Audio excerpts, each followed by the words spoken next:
rumor of a big wave sends thousands running to higher ground, many of them leaving behind the only possessions they recovered after the quake. These injured survivors beg doctors to leave them outside. They're too frightened to be inside.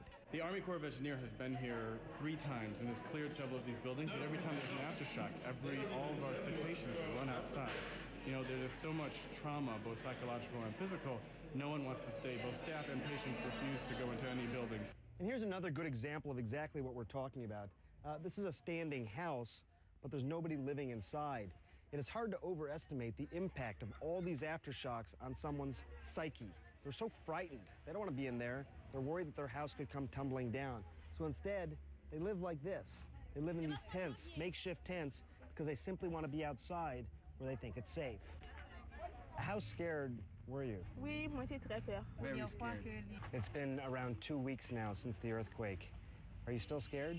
Oui, moi toujours peur parce que de temps en temps, moi c'était que tu as tremblé de temps en temps. Et puis son monde qui malade tout parce que les battements de cœur. She says there's no one to help, and she has nightmares of another quake. How many people like you are there? I mean, how many people in Port-au-Prince are going through what you're going through? Most of people.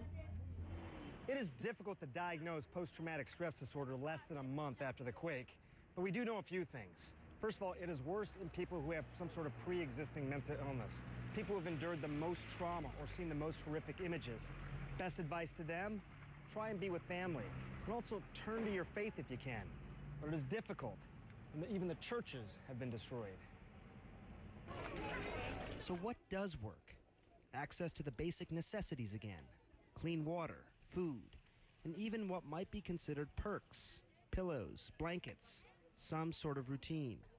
No doubt, all of this is tough, and it is dangerous to generalize. But there's also some simple evidence that it can work.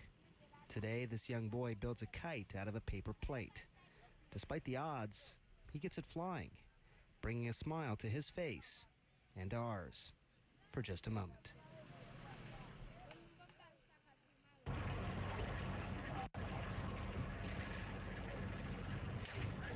I'm sorry, Anders, I don't know if you can hear me or not. I just seem to have lost signal here, but if you can hear me still, when we talk about post-traumatic stress disorder, clearly it is too early to start really diagnosing that. And there's so many other issues here. You know, a lot of people in this tent behind me simply don't have homes to go to, even if they are treated adequately. The wounds are going to need dressings for some time. There's lots of other issues to deal with. But psychologists are starting to think about post-traumatic stress and the needs, the psychological needs in the aftermath in the weeks and months to come, Andrew.